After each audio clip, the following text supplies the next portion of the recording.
You're not just looking for a house, you're looking for a lifestyle. Oh, And the street name can kind of give you a sneak peek into that. I like that I'm hooked already. Yeah. Let's start decoding. Let's get to it. First up, the classic road. Yeah. When I picture a road, I think of like a long stretch connecting towns, maybe with some houses and businesses just sprinkled along the way. Uh-huh. What's the story behind road?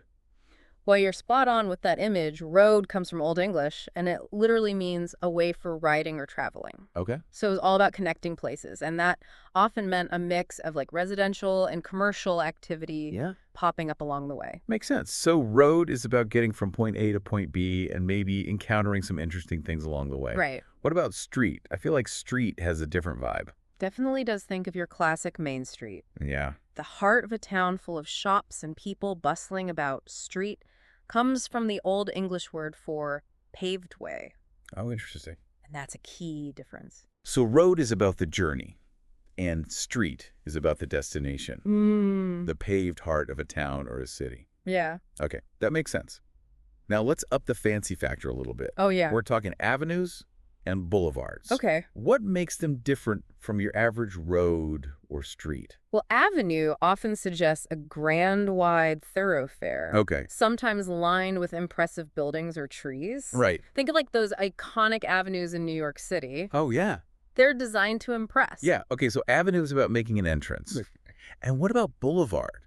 To me, boulevard feels more relaxed, maybe with some landscaping and a slower pace. You've got it. And the history of boulevard is really interesting. Oh, really? Yeah, it actually comes from the word rampart, which meant a defensive wall. Wait, a defensive wall? That's not very relaxing. I know, right? Okay. But over time, boulevard transformed to mean a broad, often landscaped road, maybe even built on top of old city walls. So it went from protecting a city to providing a scenic route through it. That's a pretty cool evolution. Absolutely. It shows how language can change and adapt over time. But whether it's an avenue or a boulevard, both suggest a more leisurely, aesthetically pleasing experience than your average road. This is fascinating. We've gone from like bustling roads to grand avenues and scenic boulevards, but let's switch gears a bit and head towards something a little more intimate. Yeah. Let's talk about drives and lanes. Good idea. Drive often hints at a scenic route. Okay. Perhaps winding along a lake or through a wooded area. It's about enjoying the journey itself, not just reaching a destination. So drive is about the experience like a Sunday afternoon cruise with the windows down. Right. What about lane? I imagine something narrow and quiet, maybe tucked away in a neighborhood. You're right on the mark. Lane typically signifies a narrow, often quieter path, often found in residential areas. Makes sense. It evokes a sense of intimacy and peacefulness. So drive is for taking in the scenery, and lane is for finding that peaceful escape from the hustle and bustle. It's amazing how much you can tell about a place just from these simple words. Isn't it? And we've only just begun our journey into the world of street suffixes. Oh, there's more. Yeah. Let's see. Where to next? How about we explore those charming courts and those elevated terraces? Ooh, those sound intriguing. Court makes me think of a quiet cul-de-sac. Yeah. And terrace suggests maybe some beautiful views. But I'm curious to hear what you have to say about them. Okay. Well, you're right on both counts. Court often does indicate a cul-de-sac. Okay. Creating a sense of privacy and community, it's a great choice for those who value like a close-knit, quiet atmosphere. I can see that it feels very like family-friendly, like a place where kids can play safely and neighbors actually know each other. Right. What about terrace? Does it always mean a view? Not necessarily, but it often suggests an elevated location, which could mean stunning vistas. The word terrace comes from the French term for a raised platform. Oh, okay. So if you're lucky, your terrace might come with a breathtaking panorama. I love how these street names paint such vivid pictures. It's remarkable, isn't it? And speaking of pictures, let's shift gears and take a quick trip to a charming place and then scenic parkway. Okay. What images come to mind? Okay, place sounds small and intimate, like a hidden gem tucked away in a city. And parkway definitely evokes a sense of adventure and open spaces. Yeah. But what are the actual distinctions between those two? Well, place is typically a small, often intimate street found in residential areas.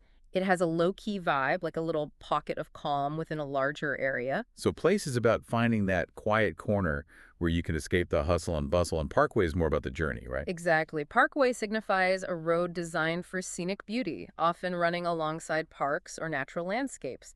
Think of it as a road that encourages you to slow down and appreciate the view. Okay, so we've covered everything from busy roads to peaceful places. But our street suffix adventure isn't over yet.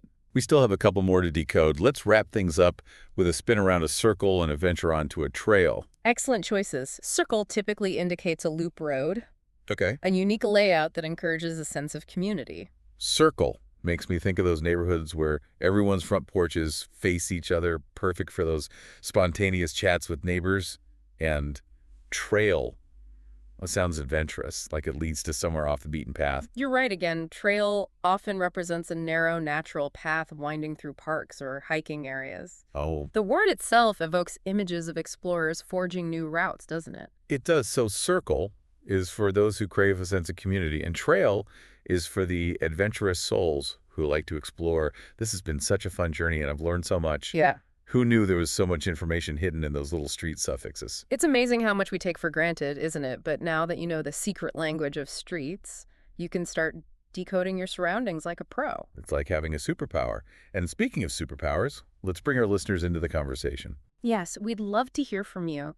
What are some of the most interesting or unusual street names you've come across? And how has this deep dive changed the way you view your own neighborhood? Share your thoughts and discoveries with us. You know, it's not just the suffixes that give you clues. Sometimes the whole street name tells a story. I used to live on a street called Whispering Pines Drive, and it was exactly what you'd imagine, like a quiet, wooded street with tall pine trees. That's a great example. Those descriptive words and street names can add so much to the picture. They can tell you about the local landscape or historical landmarks, or even the vibe of the neighborhood.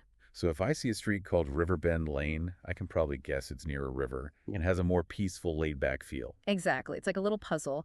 And those descriptive words are the pieces that help you put it all together. Okay, so we've cracked the code of street suffixes and learned how descriptive words add to the story. What's the big takeaway for our listeners today? Well, we hope this deep dive has given you a new appreciation for those seemingly ordinary street names. You know, next time you're out and about, don't just glance at those signs, decode them. Think about their history, their meaning, and what they tell you about the character of a place. It's like we've given you a secret decoder ring for your neighborhood. Yeah. You can now unlock those hidden clues and understand the stories behind the streets. And who knows, maybe this newfound knowledge will spark your curiosity to learn even more about your local history and the people who shape the places we call home. So go forth and decode, dear listeners. We can't wait to hear about all the fascinating discoveries you make. Until next time, happy exploring.